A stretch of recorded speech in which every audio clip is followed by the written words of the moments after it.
Hi, everyone. I'm Kelly from Atlassian. Welcome to our live stream. If you have been following along for the last several months, we've been discussing and unpacking a wide range of topics from Agile, DevOps with industry experts. And we choose this format because we want to bring you along with us. So I will tell you many times, please ask questions. We want to answer them.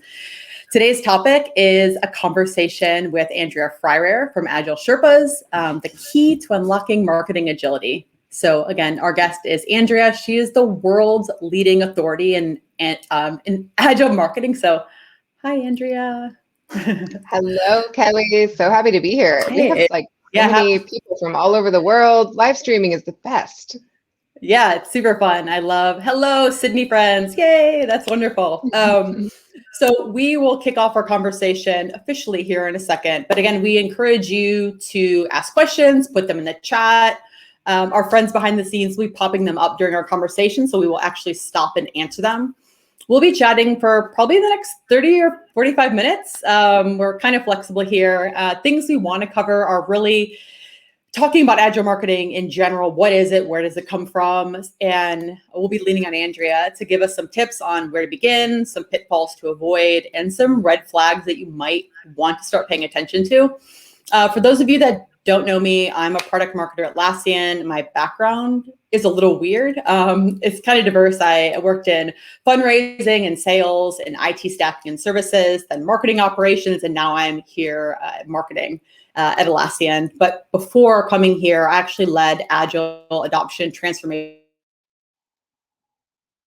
a billion-dollar nonprofit. So this topic really, really hits home to me. So again, I will more. A lot of you tuning in probably know her. She is an author.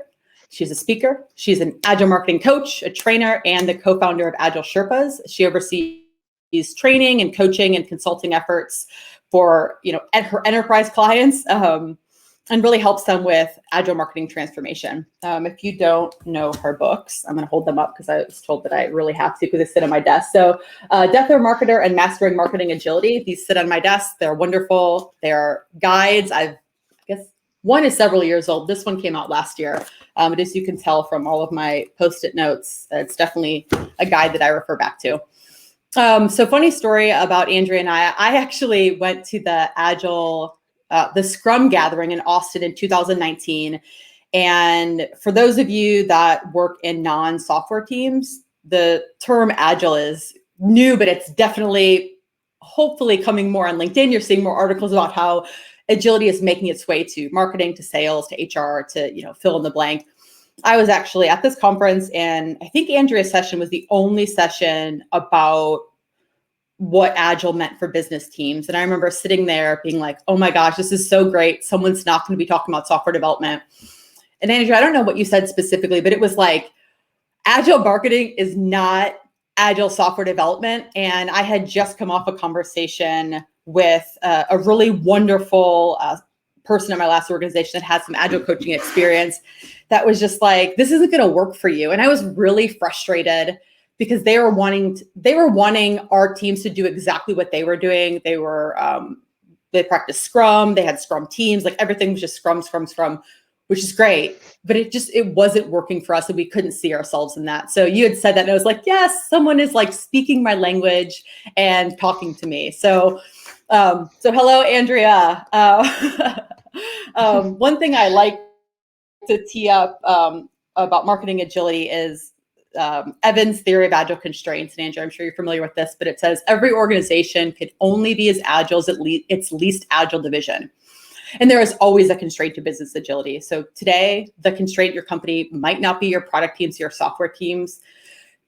It's probably marketing, it's probably HR, legal, and finance. So I think my question for those of you today that are, no matter what role you're in, like what is holding back your agility? And I hope we can help, unpack some of that today and uncover better ways for your teams to work. So Andrea, let's start to unpack. If you could help us understand what the heck is agile marketing and how did it make the leap? How and why did it make the leap from software teams into marketing teams or into the business unit? Yeah, I mean, there's lots of different ways to define it. And I think it depends on sort of where you're coming from. Like with Agilists, I think it's sometimes easier to think about it as just, it's a different application, right? It's a different incarnation of the same principles, concepts, ideas that have really underpinned Agile software development. But it's just like a different language, right? You're saying the same words, you're just using a different language in some ways. And so that can be useful if you've got a background in Agile to build from, right? So you're putting on different glasses, you're looking at things in a different way. But if you're a marketer who is trying to understand what Agile means for the way that you have historically done your work, then I think it's useful to define it differently. So then it's more about creating a system that allows you to deliver value frequently to an audience, to customers, prospects, internal stakeholders. So instead of really hanging on until everything is perfect and beautiful and pristine, how do we get things out into the market so that we can test, learn, iterate, and really be in this quicker feedback loop, like a more conversational style with our customers, so that it's not hanging on until 9 months and tens of thousands of marketing budget have gone into this thing and then putting it out in a real ta-da kind of moment and risking it all really falling flat, right? Or blowing up in our faces. We've all seen those marketing campaigns that are really just like, oh, really? Did no one see this before it went out the door? And Agile is there to help kind of save us from ourselves in some ways. But I think the reason that marketing is like the leading edge of business agility in a lot of ways is because we have quickly become a really digital profession. I mean, all those things I'm just describing would not have been possible in Don Draper's world, right? When it's ads, like print ads and billboards and television, it's pretty hard to iterate around those. Not impossible, but not super easy and certainly not inexpensive to do. But now we have digital. And so we can run at a pace that's similar to what software development could run at in terms of release a feature, see what the adoption is, see the feedback, right? And then do more, do less of that, depending on what really happens. So now that we're getting to this point, marketing is this obvious next phase to me of where business agility is going. And bonus, we bump up against a lot of different parts of the organization. So as we become more agile, we can sort of transmit that agility to the other business partners that we have internally. We've started talking about it as a Trojan horse lately, right? We're kind of like sneaking agility outside of software development into the rest of the business. Yeah, no, I love that Trojan horse, I guess, analogy.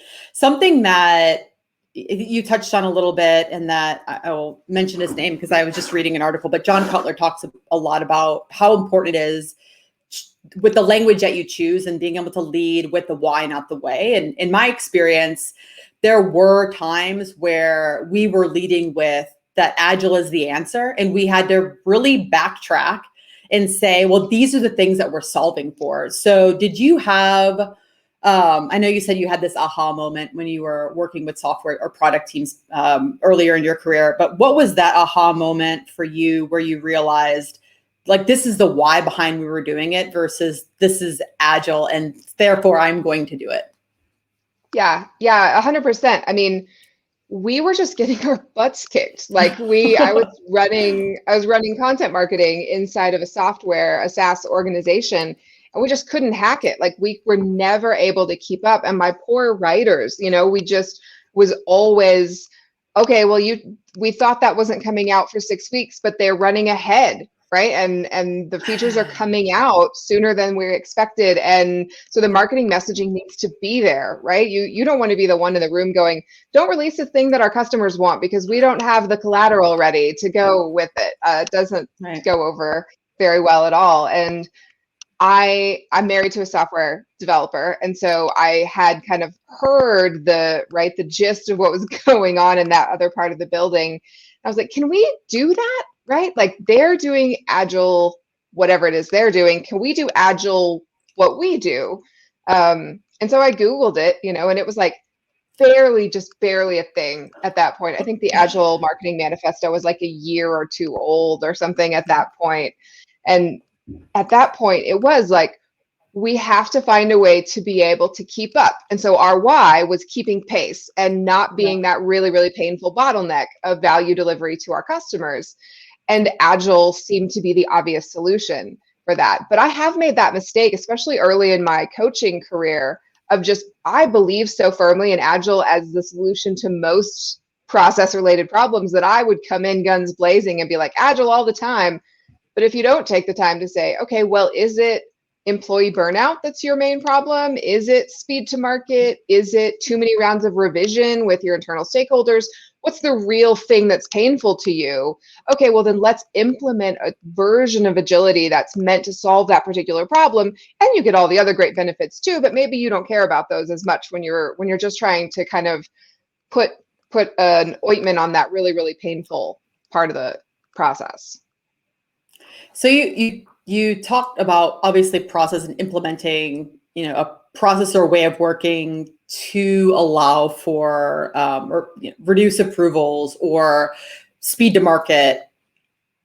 What is the balance of being able to lead with a mindset and lead with practices? And I ask that because in my experience, it's really a balance of both. It's really hard to teach a mindset if people can't see it in action. So like in your experience, when coming in, whether you're coaching small teams or your organization came and worked for me in my last role, like how do you coach people on what problems they're solving for, but like how to balance, really nurturing and growing that different mindset that you need, along with the practices, like the tactical things that you need to do in order to, have more agility as a marketer?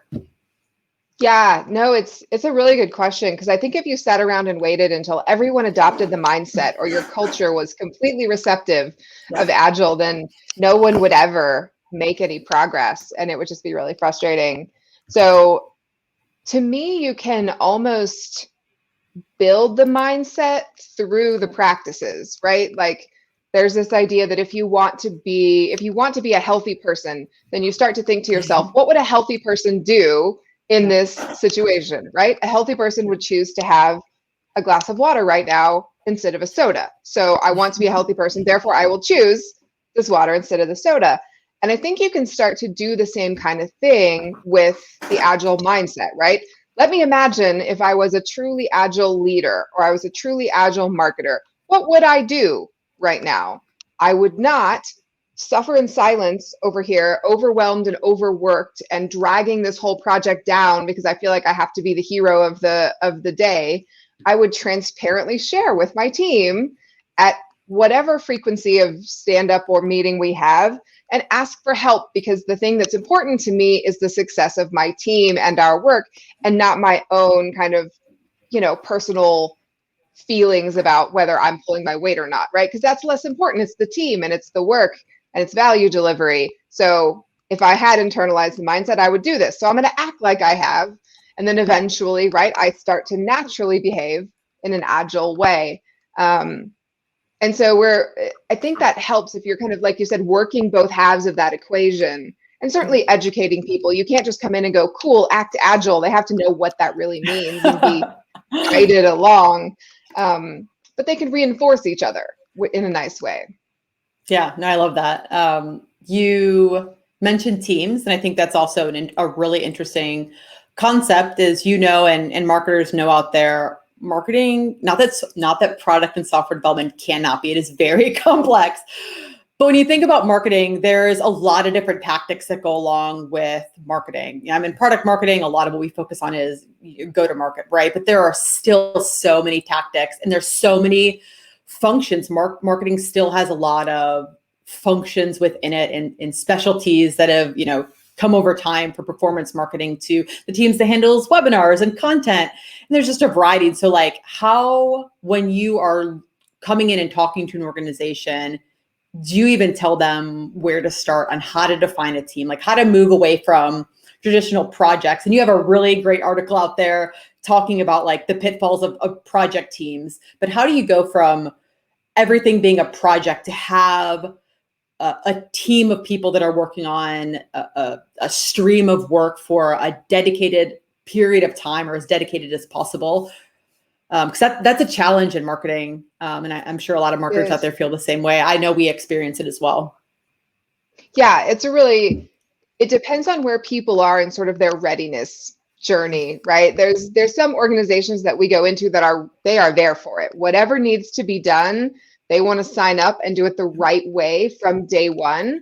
And then we get to do really exciting work of building the teams around the customer, right? So this team right here is the expert in persona A, and they're going to do everything that persona needs, right, to have an amazing buying journey. Or this is the demand generation early stage, right? And they're experts in the needs and problems of our customers at that point in their journey. And when you get to do that, like, it's just amazing, and you can see so much impact so quickly. But if you're not there for that just yet, then we've started doing more, I don't even want to say projects, right? Because that's just, it gets you hung up in this whole like whirlpool of problems. But we find a business problem, right? Or an initiative, or even a campaign sometimes, depending on how big that is, and say, let's bring people together. Maybe not 100% if we can't get them, but like most of the time, like 50, 70%, you're dedicated to solving this business problem in an agile way. And then we have the opportunity to actually put it into practice, develop some proof points to say, we brought these people together and they were only here together 50% of their time. And this campaign got into market 3 times faster than it normally would and generated this much impact in that amount of time. Wouldn't it be amazing, right? And they were only half time, right? If we could dedicate them 100% of the time, imagine the magic that would take place. So we've started trying to do those kinds of things in like a 90-day time box. So you're not asking people to blow up the org chart or do it all overnight or forever. Just what can we do to bring value quickly, document, show, prove, and then you've got a nice business case built to say, okay, well, now let's build up some momentum. And that seems to be a good way for people to feel like they're not overextending themselves, or, it can be stressful too when you come into an organization and say, cool, your boss is totally different and your teams are totally different and your tools are totally different starting tomorrow. It can be a little overwhelming. Yeah. That's great. I've gotten this before, and I'm sure you have, but someone saying that agile isn't going to work for this because, and I think the one example that we used to use at my last organization, and that kind of makes sense when you think about it in theory, is like an event, right? Like the thing that we used to say is like, or get said is like, we have an event. So we have an event on this date, right? And so you can't ship like half an event. You can't ship half a marketing, a white paper. You can't ship half a thing. And so how do you approach having that conversation, really unpacking that to help someone understand like the ways in which you can iterate into the final product? Because that has always been tricky for me personally to have that conversation. Like, how do you actually do that in something that is not, content that is a little bit more flexible when you're talking about like, something like our, Atlassian, team just happened, right? Like that is a huge event with a lot of moving pieces, a lot of teams that happens on a certain date and time. Right. But no, I think what you were alluding to is kind of going in that direction, right? How can you iterate into it? How can you test and learn around some of the components or the steps that you need to take? But we use a Venn diagram when we teach about MVPs, where it's minimum is one half of it, but viable is the other half, right? And that means different things depending on what you're building. So a minimum viable event that's still capable of delivering the outcomes you would expect from a massive event like Teams, then it's a different way of developing something. But the other thing too is that even if you're not necessarily like breaking the work down into these really small iterative components, one of my favorite teams that I've ever worked with was an events team, and they were 7 people. And before they started using Agile, they were all just like dying, right? They were overworked, and they would each own a series of events, end to end, right? From start to finish, like every vendor conversation, every bit of marketing, every day of execution thing was owned by the single event manager. And so there would be weeks that would be going on where I had the misfortune perhaps to be having 2 events happening, right, in this 2-week period. And I'm just at 70 hours a week and I'm dying over here. But Kelly's event doesn't happen for 6 weeks, and she's like going home at 2, because she's just in that cycle, right? And because they were so owned their own thing, they were subject to those variances in the calendar. But as soon as we said, no, you're a team now, like holistically, you all own events for this corporate marketing team, it was like, oh, like, and they were able to spread the work out and take more of a team mindset. And we had them list all their work out and then go put a green dot on the work that they would normally have done, but actually any event manager, any event planner could do it. And it turned out to be 70+% of the work that they were clinging on to, but it could have been done by anyone. And so it was just this like instant smoothing out of everyone's work lives. And that was just almost overnight, right? You go from this like high stress, high craziness to, I have a team that's here to support me. And that's agility, right? Even though you're not necessarily breaking down into these tiny pieces, that's a way that agility shows up, right? And helps the team run better. Yeah, that's fantastic. I love that example. Something else that we talked a lot about, and I'm sure you see as well, is thinking about the team as someone leading the strategy, and then everyone else leading the execution, right? So it's like me as a product marketing manager, I am going to come up with the strategy. I'm going to do all the research, all the competitive analysis, and I'm going to be able to tell designer A, B, and C, and the content strategist to do X, Y, and Z, and I'm just going to hand it over the fence because they're the execution team and their time is scheduled out 40 to 50 hours a week. And it gets hard at times to start bringing them in earlier in the conversation because they are so swamped. And I know that you guys at Agile Sherpas do this, but like how when you talk about all of the team that is involved in the tactical pieces of the work, build in time for that strategy. So those people doing the work can be part of that strategy and could help someone like a product marketing manager or a strategist really be part of that strategy to ensure that we are really doing what is best for the customer in the right format, in the right way, in the right place. Yeah. I think it's important to take it up a level, right? We often talk a lot at like the sprint-ish level, right? Of what are we going to do in the next couple of weeks? but then we don't involve the sort of doers of the work in the beyond sprint planning conversations. And so we like to get people more in say, can we do it every month, right? Every other sprint, let's say, or even do more of like the quarterly, whether it's PI or big room planning or whatever label you want to give it. Give them time when they're not allowed to work, right? We're all like deliberately stepping out of execution mode to say, are we actually doing the right work? And if we try to ask you to do these 10 campaigns over the next 3 months, is that too much? Like maybe our expectations are too high. But then we're back to the like idea that we need to give the mindset and the practices time to work together, because they have to be able to say no as well and say, there's no way, like you can put it all in the backlog. There's no way it's making it out the door. And then to have those things reinforce one another. So the people doing the work and the people planning the work get to talk to each other a lot more often. But you have to get out of that that hero mentality too, of like, well, I worked 60 hours this week, so I'm doing my best life over here. Right. Yeah, exactly. Fast forward that, 6 months and you're probably burned out, way past needing a vacation. So don't do that to yourself. We have a really interesting comment, and I'm sorry that this person's name on here, because I would love to call you out by name, but they said, hi there, I'm in a startup and I feel like we're pretty agile, maybe even too much so. I would really love to know what that means. I think, Andrea, you talked about this, and this is just known, right? Being agile doesn't mean that you don't have a plan, right? Like there is balancing what is your, 30, 60, 90 day with your, quarterly plans, yearly plans. Like there are goals that you have as a organization, has the team.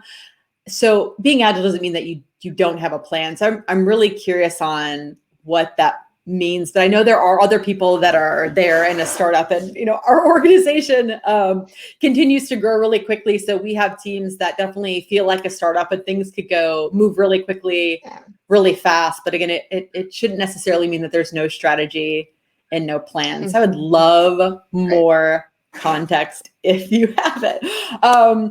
Andrea, again, you talk to a lot of people, you have a lot of customers, over the years. What are some pitfalls that you really see marketing organizations get into from a leadership standpoint all the way down to the team level, when they start or when they get stuck? Just what are some big red flags that would be good to talk about with the audience to make sure that if they hear this, it's like, hey, I need to stop and listen to this and figure out, how do I need to get around this, or start doing something else, or stop doing this?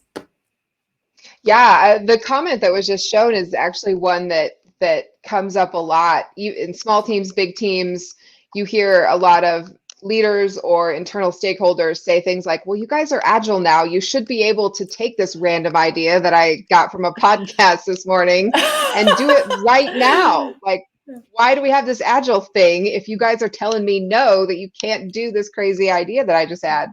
And so being able to say that is not just about reactivity or jumping on every shiny object that comes around, but that it is strategic and deliberate and rigorous, right? In some ways, it's very process driven, and you follow these steps in order to create space for creativity and excellence. But it's not just about racing around after stuff. And that's a big one. If you have people saying, well, aren't you agile now, and shouldn't you be able to do this? Like it's time for the values, the mindset conversation.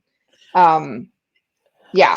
And then I think too, leaders really have to get involved at that sort of prioritization level too. I see a lot of mid to higher level marketing leaders get stuck in feeling that their job is to be accommodating, or right, like marketing is this very service oriented function, and they should say yes to their colleagues whenever they bring them anything. And then they just kick it over to the teams and say like, hey, I just told Steve from sales today that we would do this new piece of enablement for them. He needs it by next Friday. Hope that's okay, right? And everyone's coming from a good place, right? They want to be a good colleague. They understand the value of creating that collateral, but it trickles down and the team feels like, why are we always doing a sprint plan, right? If Steve gets to just make a request in the middle of it and throw a grenade into the middle and the whole thing gets blown up. So it starts to undermine the process of planning and everything. So being able to, like Adriana is saying, follow the process, right? What's the intake? How does work get into the backlog? Where do we apply a prioritization framework? Who gets to decide what goes to the top and what doesn't, especially if you serve multiple business units or multiple stakeholders internally.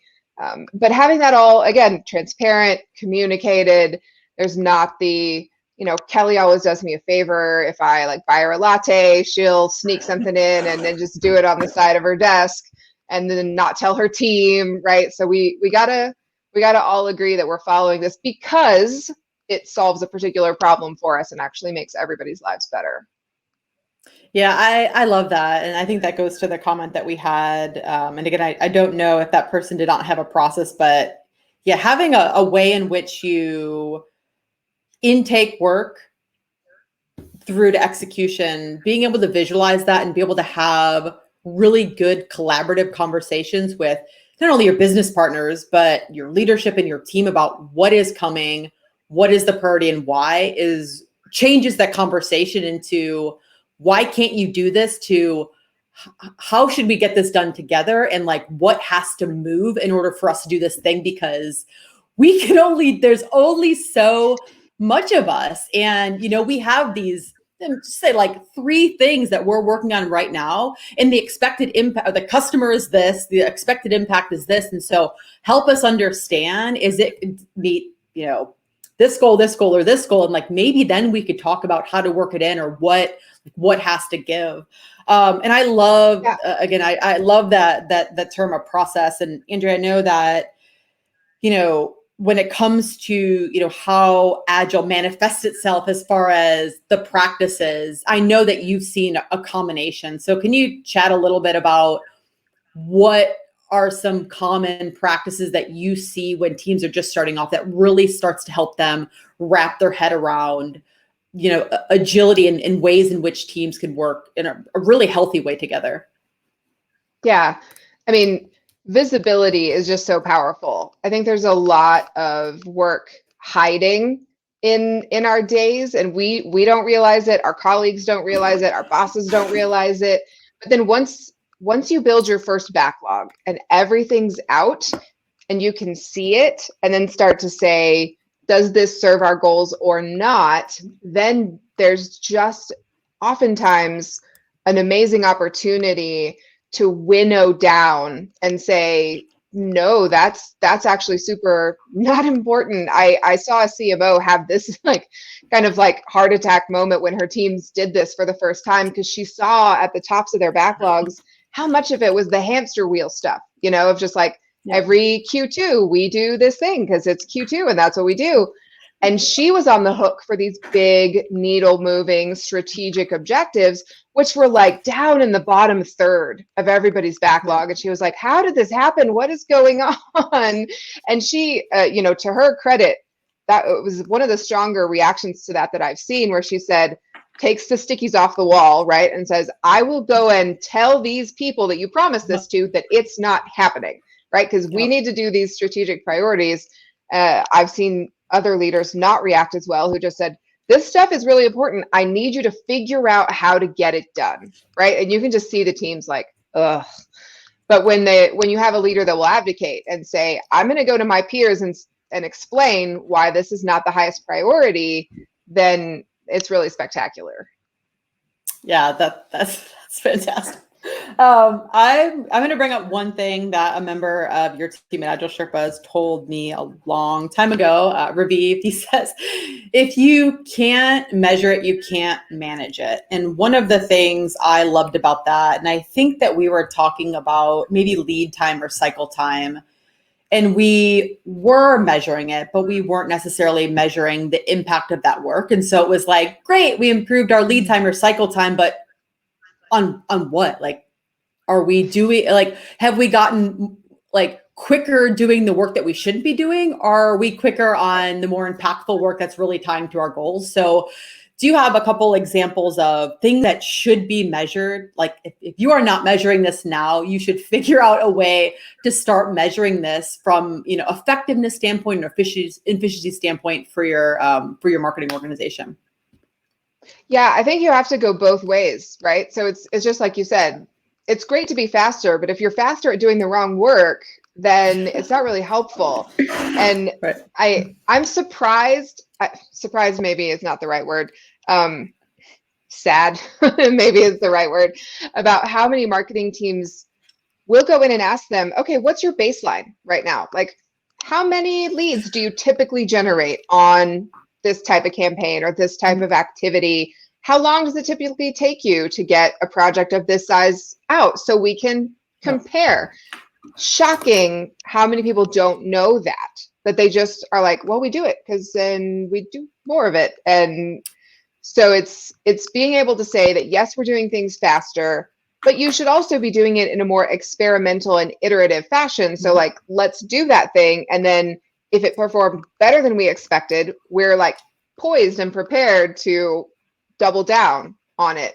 Or if it was a dud, great, we walk away from it. We don't just keep improving the cycle time so that more of that work gets to market. You have to go both ways. And so then it's both an agile problem and a marketing problem. Right. And I think it tends to, this is one of those instances, right, where agile didn't cause the problem of not being able to measure things, but it's made it much more apparent. And then it sometimes gets a bad rap for having unearthed this issue, but it's not Agile's fault, right? That was always there.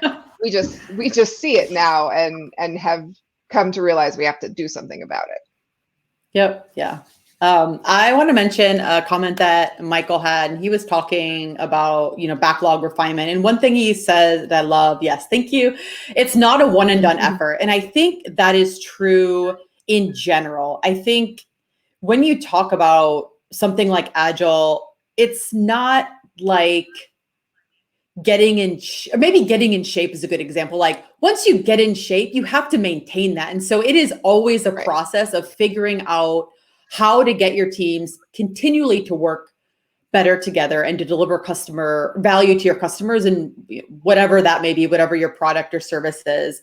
But it's never done. And I think that people forget that. And it's like, well, we do stand-ups because we're agile, or we're Scrum and we have these teams and we're doing these things and like we're agile. And it's so much more than that. And I think our friends in software development, a lot of them seem to have gotten past that and really have broken out of being really focused on the practices and are really more focused as much as possible on their customer, and the practices tend to be adjusted and they bend and they flex. So having said that, are there some things when you are going into organizations that you see are like a sticking point, like a point where people get to where they feel like, yeah, we're good. Like, thanks for helping us. See you later. And they're not really getting the benefits of agile for marketing organizations?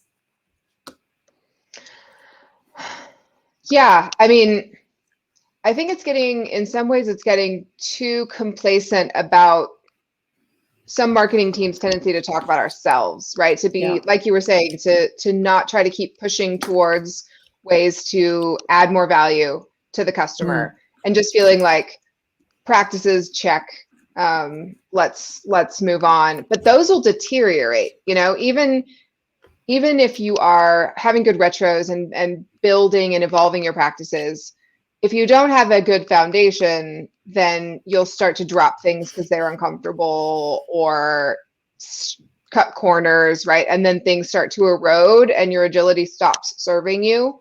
I know those of you listening who are coaches have seen this happen in not just in IT, software development, where the team is, it's like zombie agile. I think I've seen it, or zombie scrum. That's what it is, right? Where you're not really all there, and you're just kind of going through the motions. I was on a great panel at a conference a couple of weeks ago with some just really smart and really experienced coaches, and it's really interesting to hear them talk about some of the practices that have gotten kind of used and abused, over the long term with software development. And they start to kind of say, well, do we really need these? And maybe their time has passed. And I'm like, no, don't take them away. Like, we still need them. We haven't come to that same level of maturity in marketing or any of the other functions that need to come along. So I think it's going to be an interesting next phase where we have such differing levels of maturity in the use cases to be able to have everyone serve one another. Because newbies, like marketers, right, we come with a different set of eyes and a different set of questions. And it can be rejuvenating too, to say, oh, well, I had never thought about that. Or, oh, maybe that helps me use Agile better in this more tried and true context. So yeah, I think it's a fun phase for agility right now. Yeah, no, I agree. So I know the answer to this question, but I'm going to ask it anyway. If someone is out there trying to understand, how do I learn more about agile marketing and like really understanding how to move from theory into practice at my organization, what resources and training are out there that are specifically for marketing that might be useful along someone's journey? Yeah, I mean, I'm a content marketer, so we do all sorts of free stuff at agilesherpas.com. We have getting started guides. There's a free chapter of my book. We have a state of agile marketing report, tons and tons of blog articles that will show you how to build a Kanban board, create your first backlog, whatever you need to inform your early phases. I am slightly biased, but it is a great place to get started. And we've tried very hard to make it very easy, no barriers to entry. Go find what you need and make it happen. Right on.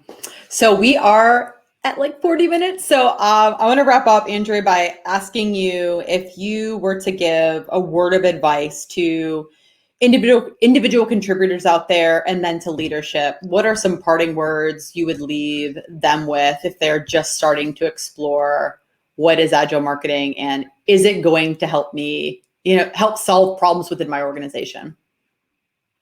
Yeah, if you're an individual contributor, I mean, the first thing I ever did when I stumbled across Agile was I made my own backlog. Here's all the content I'm working on. Here's what's in progress and who I'm doing it for and what part of the organization asked me for it and all of those things, and just put it up next to my desk. And it was this like catalytic moment where people could see everything I was working on. When they came to talk to me, I'd be like, okay, well, here's everything that's going on. What should I not do? What should we take off the list here so that I can do what you want me to do? Didn't require me to get buy-in from my boss or from anybody. And I could just show my stuff. And I started to be much more calm and able to get work done. And it was everybody starting to say, what is happening? And can we do more of that? So it's an easy thing to do. It'll make your life better and you'll be more productive. Personal Kanban is an amazing book, which walks you through kind of building a personal board. For leaders, like, go to the training. Please go to the training with your teams. Don't make them go and sit in workshops all day while you don't go to anything. Like, it's that is one of the biggest kind of indicators with clients. Like, if the leaders are there and they're participating and asking questions and answering questions, for me to say, all right, this has got a shot, right? We have a hope of this taking hold and really working. I had an executive leader once tell me that we were going to have to run a separate training for her and her direct reports because she did not want to be seen learning alongside her team. She needed to come and have all the information. And I was like, okay, this one's going to be a little harder. So yeah, show up and give your time, just like you're asking for your teams to give their time. Yeah. And I think we could probably talk forever about how the role of leadership changes in an agile organization. I heard this, I think it's the same conference, but how leaders turn into impediment, like IRS, impediment removal service, and their job is to just unblock their teams. And I loved it. And it goes from like not necessarily always the micromanaging, but it is very command and control. And like, how do you give your team the autonomy and the authority to make decisions that are going to have a positive impact on customer experience, and larger goals. And that is a shift in leadership mentality too. So I'm really glad that you said that. There's a lot of really good comments. I love Trello, but I really love Jira as well. It's had a special place in my heart pre-Atlassian, and now working on the Jira software team. Obviously, I love it even more. So Andrea, I'm going to plug a few things. So as far as reading, Andrea, I know you just mentioned the personal Kanban book. If you haven't picked it up already, this is Andrea's first book called Death of a Marketer. It is absolutely unbelievable. I said at the beginning, this book is just beat up and so many notes. It's wonderful. It sits on my desk. And then her most recent book, Mastering Marketing Agility. Both are fantastic. I recommend, correct me if I'm wrong, Death of a Marketer first, then Mastering Marketing Agility. And then I think it was shared in the chat, but if you haven't checked out the 4th annual State of Agile Marketing report that Agile Sherpas did with Forrester this year, it's an incredible read. And actually later in July 20th, Andrea and I are teaming up to do a webinar called Rise of Agile Marketing. And it goes into how to move from theory to practice. We'll be joined by our friends at M&T Bank, and we're going to take you behind the scenes in a deep dive of their agile transformation, how they used Atlassian tools as part of that journey. So I think that's all we have. There's a lot of things coming up, but thank you everyone for joining us. We'll put these resources in the chat, and then I could put them back on the LinkedIn event, but thanks for tuning in. And thank you, Andrea. It was great spending time with you, and we will see you very soon. Thank you everyone for joining. Bye. Thanks everybody.